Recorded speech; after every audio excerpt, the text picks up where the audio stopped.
Como os decía, muy buenas tardes a todos. Desde Formación de Incliva, con Merche y con Marta, pensamos que una buena iniciativa en el Día Internacional de las Mujeres, por cierto, enhorabuena a todas, pues podía ser invitar a una investigadora de éxito de la casa, tanto de Incliva como de la Universidad de Valencia, a que diese una charla que fuese pues, muy interesante, especialmente para nosotras, y pensamos en Consuelo Borràs, la doctora Borràs, que como veis ha elegido un título muy interesante para su presentación. No sé si está puesto ya ahí. Importancia. Yo lo leo. Sí, ha pasado al fondo. Es importancia de las diferencias de género en la investigación. La doctora Borràs, yo la voy a llamar Chelo porque llevo 20 años con ella en el mismo grupo de investigación, con líneas de investigación, la verdad es que muy paralelas y en cierta medida sinérgicas. Es catedrática en el Departamento de Fisiología, la Facultad de Medicina, y además es la IPE o la directora de un grupo de investigación de aquí, del Instituto de Investigación Sanitaria, que es el Grupo de Investigación en Envejecimiento Saludable. Y aunque actualmente en su grupo de investigación están más interesados en las intervenciones para retrasar el envejecimiento, sobre todo están utilizando las células madre y las vesículas extracelulares, es verdad que durante muchos años, al inicio de su carrera investigadora, pues hizo investigación en diferencias de género, sobre todo en el contexto de la longevidad. Entonces ese es el motivo por qué la hemos invitado. A mí me gustaría darle las gracias a Chelo porque viene de otras 2 horas de clase que acaba de dar en la Naugran, concretamente. Y pues nada, muchísimas gracias, Chelo, y adelante. La presentación serán unos 30 minutos aproximadamente. Abriremos un turno de preguntas de unos 10-15 minutos y pues de esa forma ya finalizaremos el acto. Muchas gracias.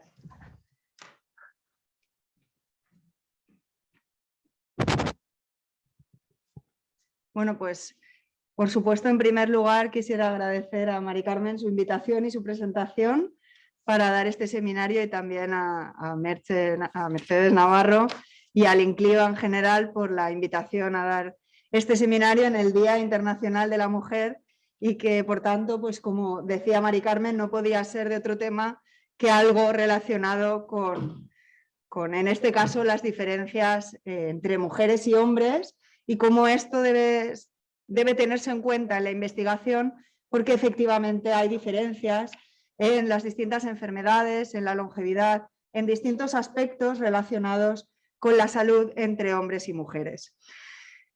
Se ha puesto en blanco el título, no sé, espero que no me pase más diapositivas. Esto es un poco el guión de los puntos que vamos a tratar en el seminario y lo primero que me gustaría destacar es que género y sexo no es lo mismo. Género y sexo no son sinónimos. En realidad, muchas veces utilizamos el término género en general porque la palabra sexo, incluso en inglés, cuando publicamos los artículos, puede tener connotaciones adicionales y solemos utilizar género. Pero la realidad es que cuando hablamos de diferencias biológicas entre hombres y mujeres, entre machos y hembras, realmente el vocablo que debemos utilizar es sexo y no género. Porque el sexo es realmente lo que determina biológicamente a los hombres y a las mujeres, y el género es otro término más desde el punto de vista social en el que se incluyen otros aspectos que tienen relación con aspectos socioculturales. De modo que lo primero que tenemos que tener en cuenta es que sexo y género no es lo mismo. A veces los confundimos, pero sexo es aquello que está marcado fundamentalmente por nuestros cromosomas sexuales y por nuestras hormonas sexuales. Y género es algo que está influenciado por aspectos socioculturales como el estilo de vida, los hábitos nutricionales, el ejercicio, todo aquello que rodea al ser humano. Y todos esos factores, en realidad, tanto el sexo como el género, van a influenciar cómo se deben de tratar o cómo son esas diferencias entre hombres y mujeres en determinados aspectos y en concreto en los relacionados con la salud. De modo que vamos a tener diferencias entre hombres y mujeres que son debidos exclusivamente al sexo, diferencias que pueden ser debidas exclusivamente al género y diferencias que a veces no somos capaces de distinguir porque tienen un componente más biológico y por tanto se atribuyen al sexo, pero también tienen un componente más social y por tanto se atribuyen también al género. Así que es difícil discernir a veces si estamos hablando de diferencias que se deben al sexo o que se deben al género. Pero fíjense, esto ocurre sobre todo en los humanos, en las personas, porque las personas estamos sometidas a las reglas sociales, a los aspectos socioculturales. Sin embargo, cuando estudiamos animales y vamos al modelo animal para intentar ver qué mecanismos están implicados en determinadas patologías o procesos, y vamos al modelo animal, realmente en el modelo animal no existen esas diferencias socioculturales, con lo cual, cuando hacemos estudios en animales, debemos referirnos siempre a diferencias de sexo más que a diferencias de sexo y género o a diferencias de género exclusivamente, porque ahí no vamos a tener factores sociales que influyan sobre esas diferencias. Por el contrario, cuando nos referimos a las personas, a las diferencias entre hombres y mujeres, sí que tenemos que tener en cuenta tanto el género como el sexo como posibles diferencias entre ambos.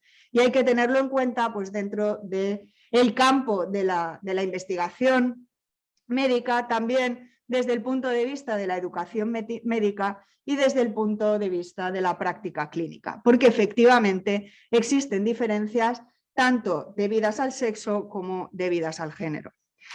¿Y cómo deberían ser esos estudios para ser representativos desde el punto de vista de equiparación entre sexo y género? Pues deben proporcionar datos específicos de sexo y o género cuando sea relevante en todos los estudios clínicos, tanto en ciencia básica como en clínica y en estudios epidemiológicos. Deben analizar la influencia de sexo-género en los resultados del estudio, porque no van a ser los mismos si estamos estudiando mujeres o si estamos estudiando hombres, una determinada patología o la longevidad, el factor que sea.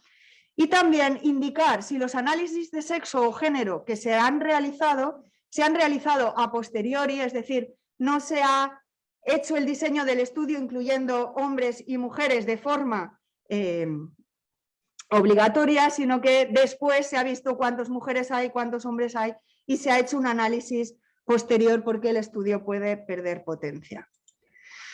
Realmente, ¿cómo ha ido evolucionando el hecho de que realmente son importantes las diferencias de sexo o de género en los estudios que hacemos en investigación, tanto básica como clínica como en epidemiología? Pues fíjense cómo aquí se observa el número de artículos publicados en la base de datos PubMed, que es la más conocida en este campo, cómo realmente es verdad que poco a poco se ha ido aumentando mucho el número de publicaciones, porque poco a poco nos hemos ido dando cuenta de que muchos de los estudios que hacíamos eran representativos para los resultados que obteníamos en la población estudiada, en hombres, que era lo habitual, pero que cuando lo estudiábamos en mujeres observábamos diferencias entre ambos. En el grupo del doctor José Viña, pues nos interesamos alrededor del año 2000, un poquito antes, por el estudio de las diferencias de longevidad, en este caso entre sexos, entre hombres, entre machos y hembras en este caso, y ahora después les comentaré algunos de los resultados que obtuvimos, pero fíjense cómo a partir más o menos eso del año 2000, un poquito más, empezó a haber un crecimiento exponencial de la importancia, de darle importancia a las diferencias de sexo o género en la investigación. Y de hecho, actualmente existen muchas revistas especializadas simplemente en los estudios relacionados con las diferencias de género o con las diferencias de sexo, o incluso hay informes en los que se habla específicamente de esas diferencias de sexo, congresos específicos de lo mismo, o incluso suplementos alimenticios, suplementos farmacológicos, en los cuales ya se diferencia las necesidades diferentes que debe tener un hombre y una mujer a la hora de consumirlos. Por tanto, cada vez más se ha dado importancia a estas diferencias de sexo o género en los distintos investigaciones en el campo de la salud concretamente, y en nuestro grupo, como les comentaba, pues estuvimos interesados en estudiar la importancia del sexo en la longevidad, en las diferencias de longevidad entre hombres y mujeres. Y fíjense, en esta tabla podemos observar la esperanza de vida de España en más o menos alrededor del siglo XX, y se puede observar, bueno, pues lo primero, cómo aumentó la esperanza de vida en España entre 1900 y 1960, pues obviamente porque cambió el ambiente, mejoraron mucho las condiciones ambientales, pasó la guerra, mejoraron las condiciones higiénicas, sanitarias, etcétera, y eso hizo que aumentara la expectativa de vida en España. De modo que de vivir una media o una expectativa de vida media de 34 años se pasó al doble, ¿vale? Eso quiere decir que a partir de 1960 la población fue capaz de realmente envejecer, llegar a unas edades más avanzadas y envejecer. Si centramos un poco el tema y nos fijamos en la columna de su izquierda, podemos observar las diferencias de longevidad entre mujeres y hombres en cada una de esas épocas, y podemos observar cómo siempre es positivo, es decir, en cualquiera de las épocas que nos fijemos, siempre ha habido una mayor longevidad de las mujeres frente a los hombres. Y además, cuando realmente empezamos a envejecer, como les comentaba anteriormente, esas diferencias son incluso mayores. Esto podría deberse exclusivamente a diferencias socioculturales, porque efectivamente existen diferencias socioculturales entre hombres y mujeres que podrían justificarlas. Y aquí pues podríamos decir, de forma así un poco mítica, no sé, pues que los hombres comen más, fuman más, trabajan más, los tratamos fatal. Es decir, distintas circunstancias que podrían justificar, y de hecho en parte justifican, las diferencias de longevidad entre hombres y mujeres. Pero en nuestro grupo nos planteamos si también podría haber diferencias biológicas debidas al sexo que justificaran estas diferencias de longevidad. Y para demostrar esto, bueno, esto también ocurre en otros países, pero para demostrar esto lo que hicimos fue evaluar la longevidad en animales, los cuales no están sometidos a diferencias socioculturales, por tanto, aquí estamos evaluando exclusivamente las diferencias de sexo, y observamos cómo también en el caso de los animales, las ratas Wistar, en este caso hembras, vivían más que las ratas macho. Es decir, que sí que había alguna diferencia biológica que explicaba las diferencias de longevidad entre hombres y mujeres. En este caso, fíjense, estamos estudiando el envejecimiento, y el envejecimiento es un proceso extremadamente complejo. Tan complejo que hay muchísimas teorías que intentan explicar por qué envejecemos. Una de las teorías más válidas y que no ha logrado ser refutada, por lo menos en su totalidad, es la teoría del estrés oxidativo o de los radicales libres en el envejecimiento, que dice que las células están continuamente generando radicales libres, los cuales producen un daño que al final va a conducir al envejecimiento.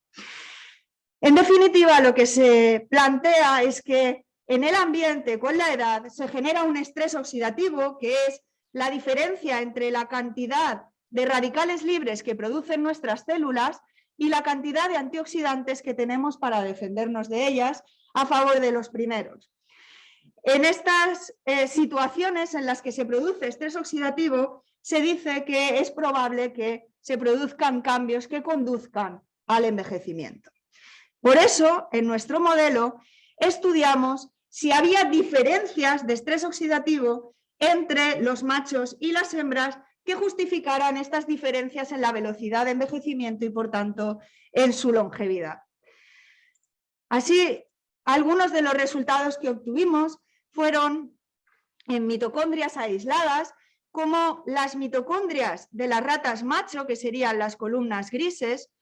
En este caso, tanto mitocondrias hepáticas como mitocondrias de cerebro, las cuales separamos entre mitocondrias sinápticas, es decir, que provienen de células que participan en la sinapsis, las neuronas, y mitocondrias no sinápticas que provienen de otros tipos celulares dentro del cerebro, que como saben es muy heterogéneo y que no participan en la sinapsis, que además tienen la característica de que pueden regenerarse más que las neuronas.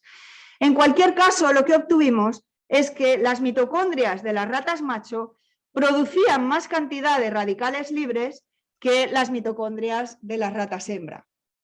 Además, esto se traducía en un mayor daño oxidativo, en este caso en el DNA mitocondrial de los machos, en comparación con el DNA mitocondrial de las hembras. Por tanto, los machos producían más radicales libres, tenían menos antioxidantes, aunque no se lo he mostrado en la diapositiva, y eso se traducía en un mayor daño oxidativo en los machos. ¿Por qué las hembras tenían una protección frente a ese estrés oxidativo? Pues fuimos a buscar cuál podía ser una de las bases moleculares por las cuales esto ocurría, y lo que hicimos fue determinar la expresión de enzimas antioxidantes. Enzimas antioxidantes que se localizan en la mitocondria y que protegen frente a la producción de radicales libres y por tanto frente al estrés oxidativo. Y como pueden observar en esta diapositiva, lo que obtuvimos es que efectivamente las hembras tenían una mayor expresión de estas enzimas antioxidantes, lo cual se traducía también en una mayor actividad de las enzimas en las mitocondrias aisladas. Finalmente, determinamos la expresión de un marcador que lo que hace es darnos una estimación aproximada de la edad biológica de los animales. La edad cronológica es la edad que un individuo tiene por los días que han pasado a lo largo desde que nació hasta la vida que tiene en ese momento, o el momento presente. La edad biológica es la edad que realmente el individuo tiene. Y uno de los marcadores que podemos utilizar para estimar esta edad biológica, que realmente es muy complejo de hacer, es un marcador un poco extraño que se llama 16S del RNA ribosomal, que está dentro del DNA mitocondrial, y que sabemos que si hay más cantidad de este marcador, eso en principio indica que ese individuo tiene una edad biológica menor. Por tanto, si se fijan en los resultados, pueden observar que la expresión de este marcador fue superior en las hembras en comparación con los machos. Esto en realidad nos da una idea de que las hembras y los machos con la misma edad cronológica, todos tenían entre 4 y 6 meses, las hembras tenían una edad biológica menor y por tanto eso podía ser una de las cosas que justificaba que su velocidad de envejecimiento fuera más lenta. Y todo ello en parte, por lo menos, debido a que tenían un menor estrés oxidativo. La siguiente pregunta que nos hicimos es, en realidad ya sabemos que las hembras están protegidas frente al estrés oxidativo porque sobreexpresan enzimas antioxidantes, pero ¿quién es el responsable de que esto ocurra? Y si nos fijamos en diferencias de sexo, pues ya lo hemos comentado antes, uno de los mayores determinantes son las hormonas sexuales. En aquel momento ya había algún artículo en el que se proponía que los estrógenos, por la estructura que tienen con anillos fenólicos, etcétera, podían ser candidatos a ser antioxidantes. Por tanto, nos centramos en el papel protector de los estrógenos y estudiamos si estos podían ser responsables de las diferencias de estrés oxidativo que veíamos. Pero los estrógenos, además, como hormonas que son, pues van a unirse a sus principales receptores estrogénicos, alfa y beta, y la distribución de estos receptores no es la misma en hombres y en mujeres, y ni siquiera dentro de los órganos en los hombres y en las mujeres. Por tanto, el estudio de los estrógenos es algo complejo que hay que abordar según estamos estudiando hombres, mujeres e incluso un tejido u otro. Lo que obtuvimos fue que cuando a las hembras les quitamos los estrógenos, practicándoles una ovariectomía, aumentaba la producción de radicales libres en ellas a niveles comparables a los de los machos. Y sin embargo, cuando reponíamos a las hembras ovariectomizadas con estrógenos, les devolvíamos la protección, efectivamente disminuía de nuevo la producción de radicales libres. No solo eso, sino que si analizábamos el otro lado de la balanza, los antioxidantes, veíamos cómo efectivamente las hembras tenían mayores niveles, en este caso de glutatión reducido, que los machos, como al quitarles los estrógenos a las hembras con la ovariectomía disminuía esta cantidad de antioxidantes y cuando reponíamos con estrógenos volvía a aumentar. ¿Ocurría esto efectivamente porque también se modulaba la expresión de las enzimas antioxidantes? Pues sí. Cuando determinamos la expresión de las mismas enzimas antioxidantes que les he comentado anteriormente en ratas ovariectomizadas, observamos que la expresión disminuía hasta niveles comparables a los de los machos. Y cuando reponíamos a las hembras ovariectomizadas con terapia hormonal sustitutiva con estradiol, veíamos que las enzimas antioxidantes, la expresión de estas enzimas antioxidantes volvía a aumentar. Por tanto, los estrógenos eran responsables del aumento de la expresión de las enzimas antioxidantes y, por tanto, de la protección en las hembras frente al estrés oxidativo. Después hicimos estudios para ver cuál era el mecanismo de acción de estos estrógenos, cómo molecularmente los estrógenos eran capaces de inducir la expresión de estas enzimas antioxidantes y, como resumen, les contaré que lo que observamos es que los estrógenos son capaces de unirse a los receptores estrogénicos a nivel de la membrana y activar cascadas de señalización que tienen la implicación de las MAP quinasas y de NF-κB, que lo que hace es aumentar la expresión de glutatión peroxidasa y manganeso superóxido dismutasa, las cuales pues, van a ir a la mitocondria y van a ejercer su papel protector frente al estrés oxidativo. Pero claro, aquí habíamos estudiado los efectos o las diferencias debidas al sexo entre machos y hembras y lo habíamos hecho en animales. Pero a nuestro interés no son los animales, sino los humanos, obviamente. Lo que hicimos después fue intentar reproducir o estudiar en mujeres si los estrógenos podían tener un efecto parecido a lo que habíamos visto en las ratas hembra. Para ello hicimos un estudio en colaboración con el Instituto Valenciano de Infertilidad y realmente lo que hicimos fue utilizar un protocolo que ellos utilizan habitualmente en mujeres que van a recibir la donación de un óvulo, porque lo que hacen es que a estas mujeres normalmente les inducen una menopausia artificial durante unos días y después de haberles disminuido tanto los niveles de estrógenos como de progesterona por esa menopausia artificial, les reponen con estrógenos y después con progesterona. De modo que era bastante parecido a lo que hacíamos nosotros cuando hacíamos la ovariectomía a las ratas con la menopausia artificial en las mujeres y cuando reponíamos con estrógenos cuando a las mujeres le daban esa terapia hormonal sustitutiva.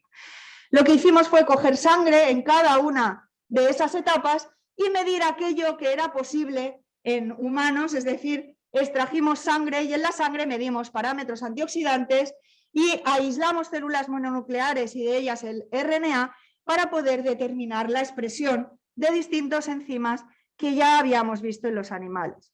Lo primero que debíamos hacer era comprobar que efectivamente los niveles de hormonas disminuían después de la inducción de la menopausia. Y aquí pueden observar pues, cómo disminuye tanto el estradiol como los niveles de progesterona. Y cómo cuando se repone con estradiol, estos niveles suben. Aquí también tenemos reposición de estradiol y cómo aumenta la progesterona en el punto después de la administración de la misma. Es decir, que los cambios hormonales sí que eran coherentes con el programa o el protocolo que estaban siguiendo. Cogimos sangre y analizamos distintos parámetros antioxidantes y en ellos pudimos observar cómo, fíjense, la menopausia artificial disminuye los niveles de glutatión reducido, al igual que ocurría cuando nosotros ovariectomizábamos las ratas. Y, de nuevo, al dar estradiol, volvían a aumentar estos niveles de glutatión reducido. Y no solo ocurrió con el glutatión reducido, sino con la expresión de la superóxido dismutasa, la misma enzima que comentaba anteriormente, y la glutatión peroxidasa. Es decir, que reproducíamos los efectos que habíamos visto en las ratas hembra cuando las ovariectomizábamos y las reponíamos con estradiol, en este caso en mujeres con una menopausia inducida y con terapia hormonal sustitutiva con estrógenos. Además de las enzimas antioxidantes, determinamos otros parámetros relacionados con la longevidad y observamos pues, que también los estrógenos ejercían un efecto beneficioso cuando las determinábamos.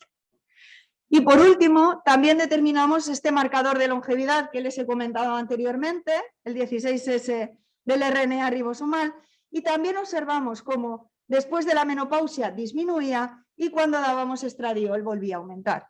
De modo que más o menos casi todos los parámetros que habíamos determinado en las diferencias entre machos y hembras y el papel de los estrógenos protegiendo a las hembras, efectivamente se traducía en una traslación en el humano, porque en las mujeres también éramos capaces de observar este efecto protector del estradiol. Y de hecho, posteriormente, no se ve aquí el título, pero se publicó que efectivamente cuando se mide a través de la determinación del reloj biológico, del reloj epigenético, a mujeres menopáusicas y asociado al envejecimiento, se ve que tienen las mujeres menopáusicas, conforme antes alcanzan la menopausia, más edad biológica tienen. Es decir, que hay una relación directa, al menos determinada mediante este marcador de edad epigenética, que parece ser que está bastante validado, hay una relación entre la menopausia y el envejecimiento.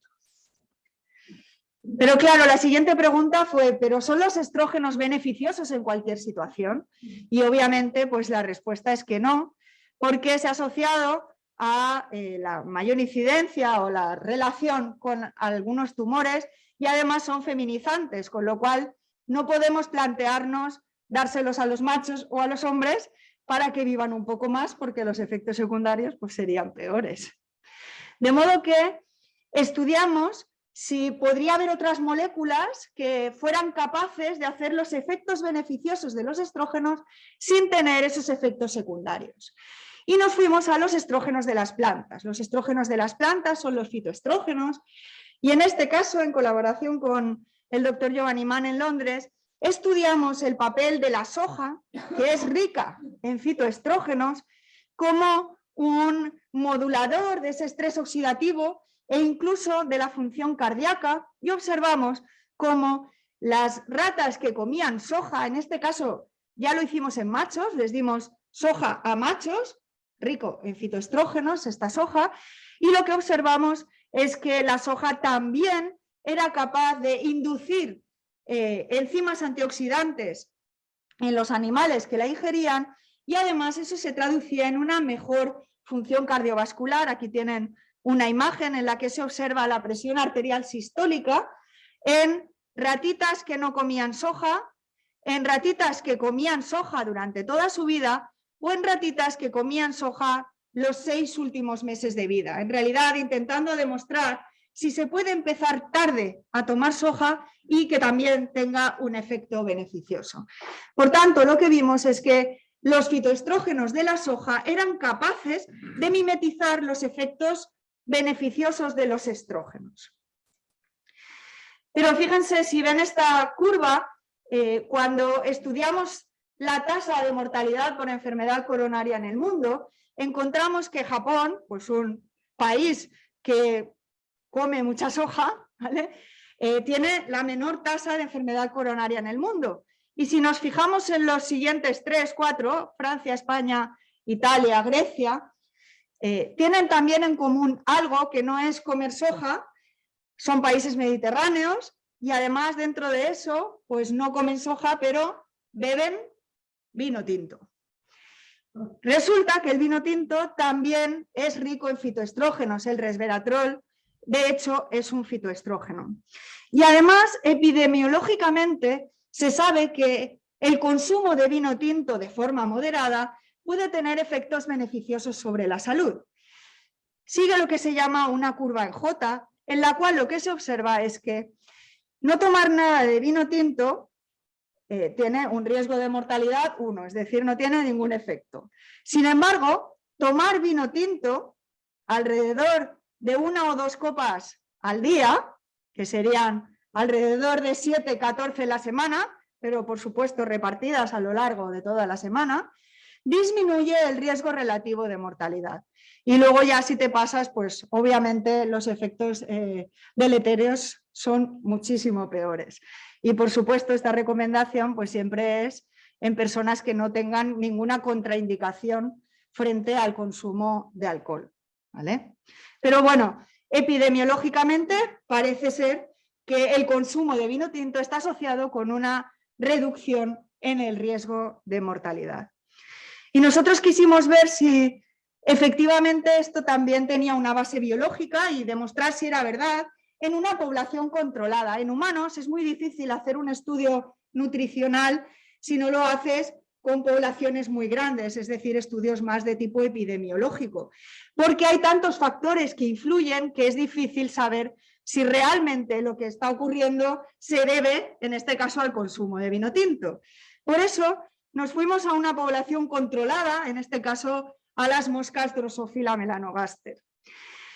Las moscas Drosophila, lo que hicimos fue darles vino tinto, aquí pues el doctor Gambini fue el que realizó la mayoría de los estudios, y les dimos vino tinto a moscas y lo que observamos es que aumentaba la vida media de las moscas el consumo de vino tinto y que este aumento era incluso mayor si les dábamos vino tinto sin alcohol. El vino tinto sin alcohol en realidad no es el mosto ni ninguna de esas cosas que venden. Lo preparábamos en realidad por liofilización, quitándole todo el alcohol, todo el líquido, y después lo resuspendíamos con agua, removíamos y eso es lo que le dábamos a las mosquitas, que obviamente no se lo bebían, lo que hacíamos era mezclarlo con la papilla y se lo comían, ¿vale? Y bueno, pues se puede observar cómo efectivamente en una población controlada sí que el vino tinto era capaz de alargar la vida media en las moscas. Y además se producía un aumento de expresión de enzimas antioxidantes, tal y como hemos comentado anteriormente con los fitoestrógenos de la soja o con los estrógenos. Por tanto, en este caso, el consumo de vino tinto también parecía mimetizar los efectos beneficiosos de los estrógenos. Pero como hemos señalado anteriormente, a nosotros no nos interesa realmente estudiar los animales, sino las personas. Así que intentamos buscar una población humana lo más controlada posible y en este caso pues pasamos de las moscas a las monjas de clausura. ¿Por qué a las monjas de clausura? Pues porque dentro de que son humanas y tienen muchos factores que también van a confundir los resultados, es verdad que tienen pues las mismas costumbres en cuanto a alimentación, sueño, rezan, pero bueno, pues es una población más controlada de lo normal. Lo que hicimos fue darles vino tinto a las monjas durante 2 semanas y medimos de nuevo pues, parámetros relacionados tanto con el estrés oxidativo como con la longevidad y vimos como tras 2 semanas de consumo de vino tinto, pues las monjas efectivamente también tenían efectos beneficiosos por aumento de la expresión de genes antioxidantes o relacionados con la longevidad. De hecho, escribimos un capítulo del libro con los 2 doctores Viña, Juan y Pepe, que se llamaba Una copa de vino, un sorbito de salud. ¿Y qué podemos concluir de esta parte? Pues que las hembras tienen una mayor longevidad que los machos, que la producción mitocondrial de radicales libres está implicada en el envejecimiento y es la mitad en las hembras en comparación que los machos. Cuando a estas las ovarectomizamos y les quitamos los estrógenos, pierden esa protección y cuando reponemos con estrógenos vuelven a tener la producción porque los estrógenos aumentan la expresión de enzimas antioxidantes y la buena noticia es que los fitoestrógenos, en nuestro caso hemos probado los de la soja o los del vino tinto, son capaces de mimetizar los efectos beneficiosos de los estrógenos. Y realmente, después de estudiar las diferencias de sexo en la longevidad, quisimos ir un poquito más allá estudiando procesos que están asociados al envejecimiento, ya sean procesos fisiológicos como la fragilidad o procesos patológicos como enfermedades asociadas al envejecimiento, diabetes mellitus tipo 2 o Alzheimer. Y les voy a contar rápidamente, de forma muy somera, los resultados que obtuvimos. La fragilidad, por si no lo saben, es en realidad un aumento de la vulnerabilidad a los diferentes estreses a los que nos vemos sometidos. Es un estado fisiológico en el cual eres más vulnerable a los estreses que nos vemos sometidos, como una infección o una enfermedad, cualquier alteración que se pueda producir. Hicimos un estudio en el que seleccionamos pacientes no frágiles, pacientes prefrágiles y pacientes frágiles, en los cuales había tanto hombres como mujeres en cada uno de esos grupos. Y determinamos en este caso parámetros también de estrés oxidativo. Lo que vimos es que había un aumento de daño oxidativo en aquellas personas que eran frágiles en el caso del daño oxidativo a los lípidos o en el caso del daño oxidativo a proteínas en los prefrágiles y en los frágiles. De modo que lo que observamos es que en este caso lo que ocurría es que aumentaba el estrés oxidativo en función del estado de fragilidad de los individuos y no tanto del sexo o de la edad. Es decir, cuando los individuos ya son mayores, el sexo en este caso, las mujeres llevaban con la menopausia ya muchos años, no vimos diferencias de sexo o género, aquí en este caso sí que se mezcla porque estamos en humanos, no vimos diferencias en estos parámetros de estrés oxidativo cuando al ser jóvenes sí que lo habíamos visto. Se perdieron esas diferencias de sexo en este caso y tampoco hubo una correlación con la edad, puesto que aquí todos eran mayores. En realidad se correlacionó mejor con el estado funcional de esas personas. Si el estado funcional era mejor, eran no frágiles, tenían menos estrés oxidativo que si su estado funcional era peor, eran personas frágiles. Como les he dicho, además de esto, estudiamos también algunas enfermedades asociadas al envejecimiento, como la diabetes mellitus tipo 2 o la enfermedad de Alzheimer.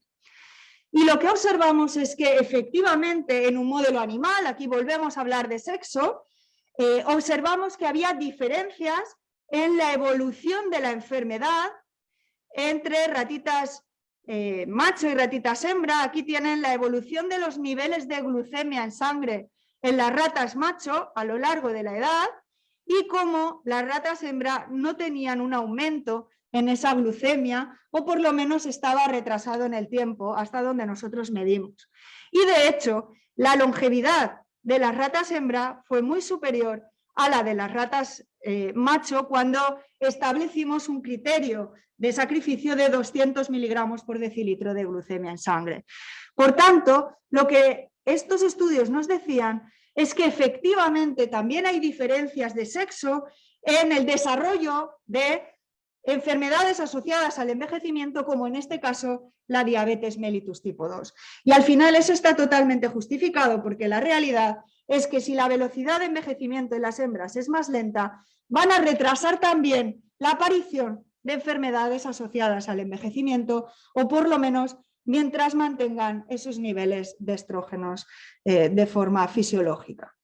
Aquí tienen como en realidad cuando repusimos, cuando hicimos ovariectomía y les quitamos los estrógenos a las hembras, se producía una tolerancia a la sobrecarga oral de glucosa que era parecida a las de las ratas diabéticas y cuando reponíamos con estradiol, esa tolerancia a la glucosa mejoraba. Es decir, que en este caso solo les he enseñado este resultado, pero también observamos que los estrógenos eran los responsables, en parte, de la protección de las hembras diabéticas frente al desarrollo de la enfermedad.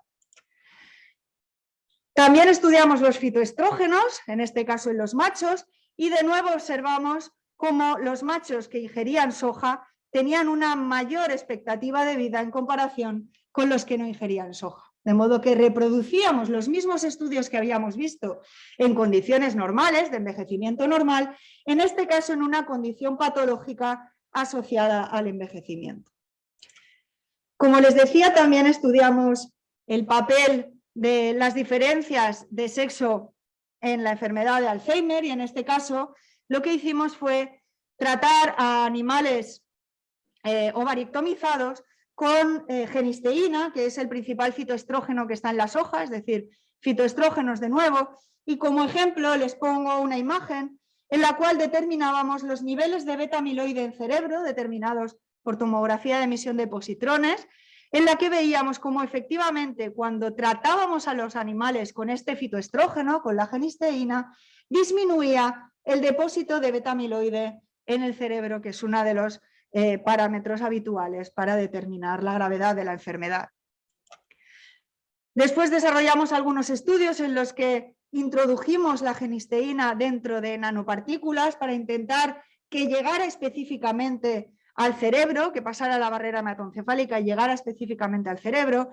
Y, por ejemplo, en este test de olfacción, que es uno de los primeros síntomas que aparecen en los pacientes de Alzheimer, en este caso también es en animales, vimos que tanto la genisteína como la genisteína incluida en este nanofármaco era capaz de revertir la pérdida de olfacción asociada a la enfermedad de Alzheimer.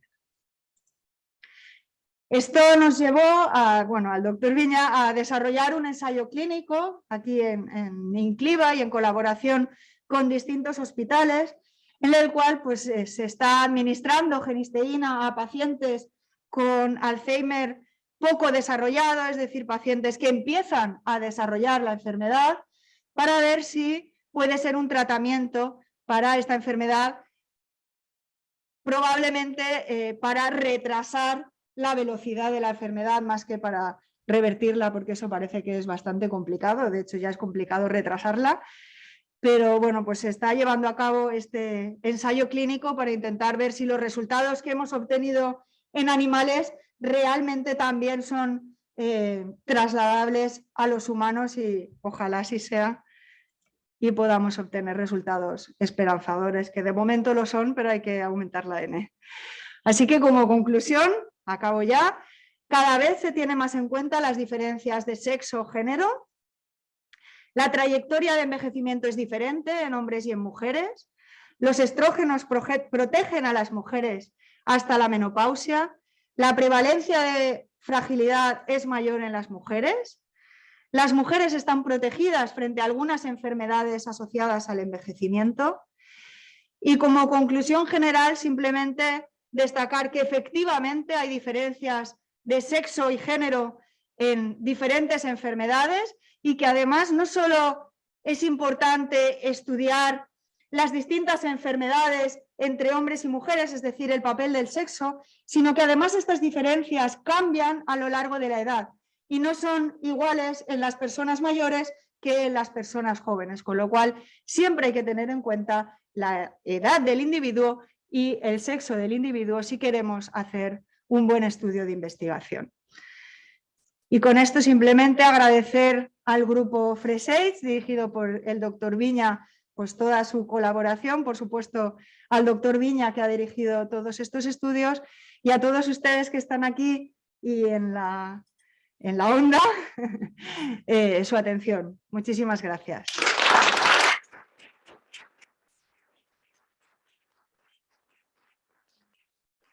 Muy bien, pues abrimos un turno de preguntas y sí, yo, bueno, le agradezco la claridad, la sencillez y la pedagogía por el partido de la conferencia.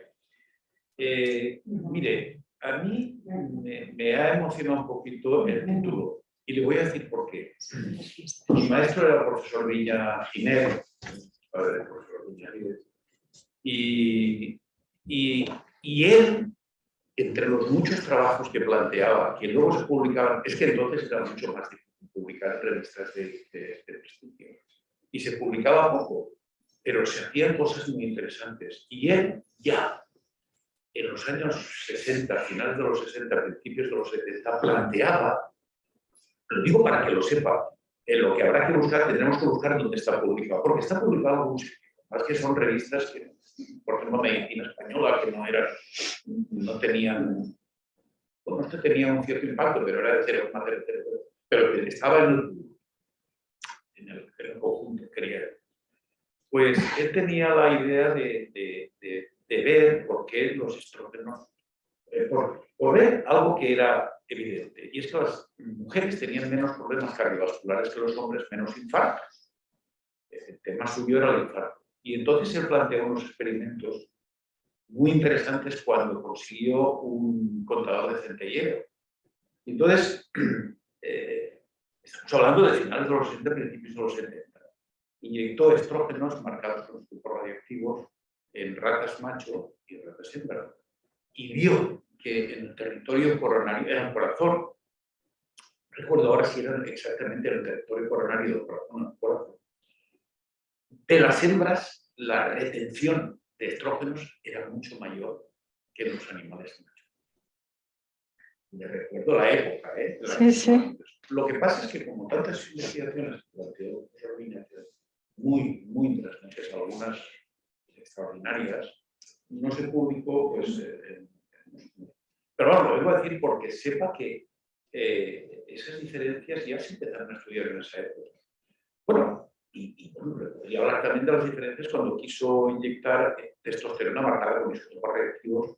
Las úlceras del duodeno eran más frecuentes en los hombres que en las mujeres y había mayor tiempo de retención de la testosterona en los antros pilóricos de las ratas machos de las. Y eso ya me da pie que podrían, no sé, en los tejidos en los que estudian ustedes, podrían, no sé, planteo la posibilidad de ampliar un poquito, si es que no lo han hecho, al corazón. Porque ese estudio, pues bueno, se hizo como tantos y ahí se quedó, pero ya empezó a ser un estudio muy interesante, el de los estrógenos retenidos en el corazón. Sí. Es verdad que él puede decir, bueno, pero es que el macho tiene menos estrógenos, pero también tiene. Sí. Tenemos estrógenos, porque cuando tienes una insuficiencia hepática te salen mamas. ¿Por qué? Porque no puedes conjugar bien los estrógenos eliminados que tenemos también. Sí. Nada, se me ha olvidado otra pregunta que tenía que hacer. Lo que sí que le diré es que podría decirle a algún político exponerle las diferencias entre género y sexo, porque ahí quedan muy claras. Algunos políticos no lo tienen claro. Bueno, incluso nosotros a veces publicamos diciendo gender differences in mitochondria en animales y realmente son sex differences. Lo que pasa es que como está un poco, a veces eso, como tiene otras connotaciones, pues acabamos por publicarlo mal, pero realmente son diferencias de sexo. Pues nada, gracias y sepa que me ha recordado mucho no solo porque tiene una hermana monja también, que no se lo sino sobre todo por la investigación. Pues muchas gracias por el comentario. Se le doy enhorabuena. Gracias. Además es un tema que sabes que a mí también me gusta. Entonces, yo con todo lo que has planteado, te replantearías otra vez utilizar la demonizada terapia hormonal sustitutiva.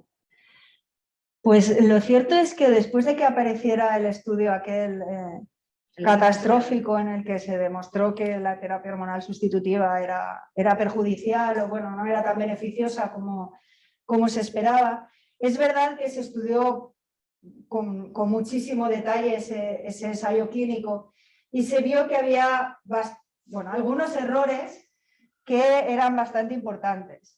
Uno de los más importantes fue la edad que tenían las mujeres cuando les hicieron la terapia hormonal sustitutiva, porque algunas llevaban 10 años menopáusicas. Y claro, el organismo cuando pierde algo se adapta a no tenerlo. Y cuando se lo das y ya no toca, pues ya no tiene por qué hacer efectos beneficiosos o incluso puede tener efectos perjudiciales.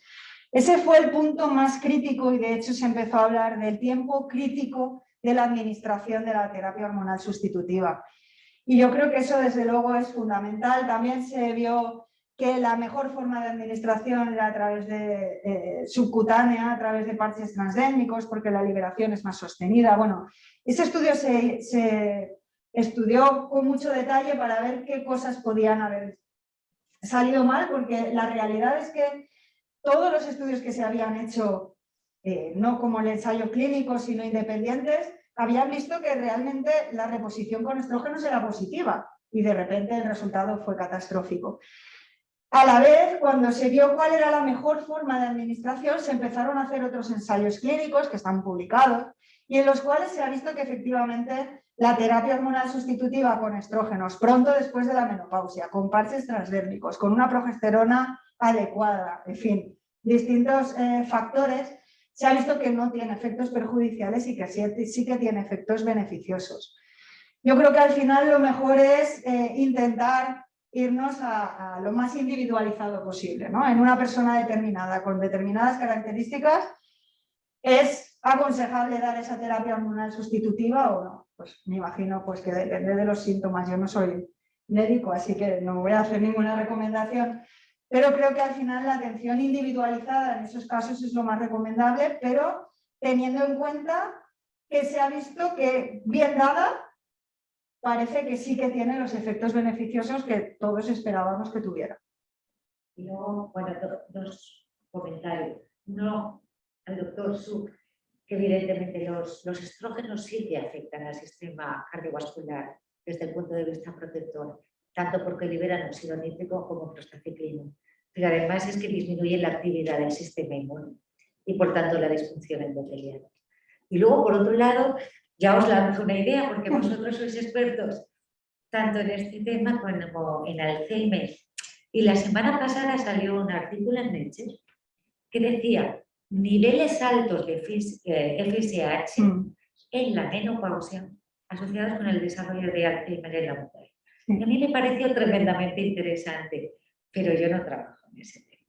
Sí, de hecho, estudios de Mike Smith, Casa de Sus era la mujer, bueno, Mike Smith y su mujer estaban estudiando cómo los niveles de LH y FSH afectaban son los altos niveles de FSH y LH afectaban al desarrollo cognitivo. O sea que... Te he lanzado la otra, porque igual la terapia hormonal sustitutiva baja la FSH baja, claro. Y protegemos un poco a las mujeres de... Sí, al final es un poco retrasar la fisiología de la mujer realmente, dando la terapia hormonal sustitutiva y evitando esos cambios que al final son los que provocan los síntomas asociados a la menopausia. Si se puede... Ahí vamos. Enhorabuena. Gracias. Muy bien. ¿Vamos?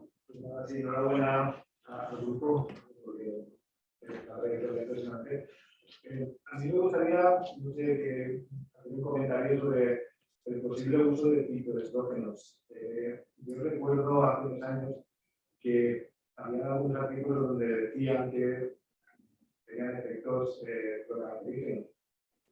Eso sigue así, ha variado. Lo digo porque no salga la gente de aquí y se vaya a tomar fitoestrógenos.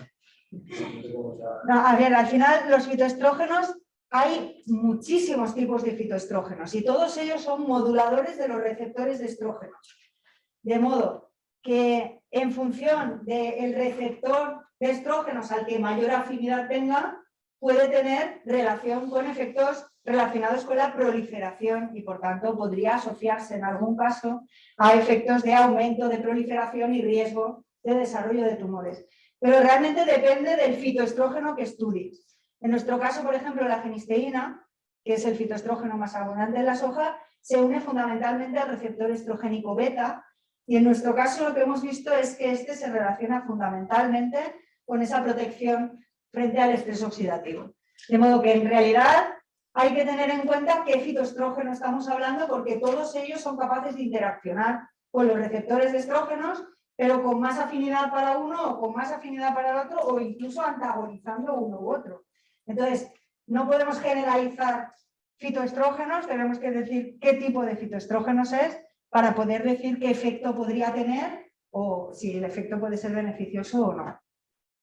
Pero sí, gracias por la pregunta porque... Gracias por la pregunta porque, claro, tiene trascendencia, sí. Muy bien, pues, ¿alguna pregunta más? Ahora. ¿Alguna? Sí. Yo soy enhorabuena que tengo clase ahora. Gracias. Enhorabuena por tu charla. Yo quería preguntarte, que la verdad es que nunca te lo he preguntado personalmente, pero ahora tengo la oportunidad. ¿Se han hecho estudios por país tanto alguna vez hacer un cóctel de fitoestrógenos y ver si tienen ese efecto añadido adicional, o si se ha hecho. Sí que hay algunos estudios en los que se mezclan distintos fitoestrógenos. En realidad, cuando hablamos de la soja, estamos utilizando un cóctel, porque la soja tiene distintos fitoestrógenos, tiene genisteína, tiene laiceína, tiene ya distintos fitoestrógenos, con lo cual indirectamente lo hemos hecho utilizando los alimentos que son ricos en distintos fitoestrógenos. Lo que pasa es que después, cuando hemos ido al modelo de células, pues ya hemos seleccionado uno de esos fitoestrógenos y hemos probado ese. Pero hay estudios con distintos fitoestrógenos, sí que hay un montón de estudios, e incluso con sus metabolitos. El metabolito más activo de los fitoestrógenos, bueno, de la soja fundamentalmente, es el equol, y sí que hay muchos estudios también con equol en el que han visto que tiene incluso más efecto que su propio precursor, que es la laiceína. Entonces, bueno, sí, cóctel realmente lo hemos utilizado, pero de forma con el alimento completo, que en principio siempre tiene mejor absorción, etcétera. Ya está, me modero a mí misma. Bueno, muchísimas gracias por haber venido y nada, aquí estamos para lo que necesitéis. Muchas gracias.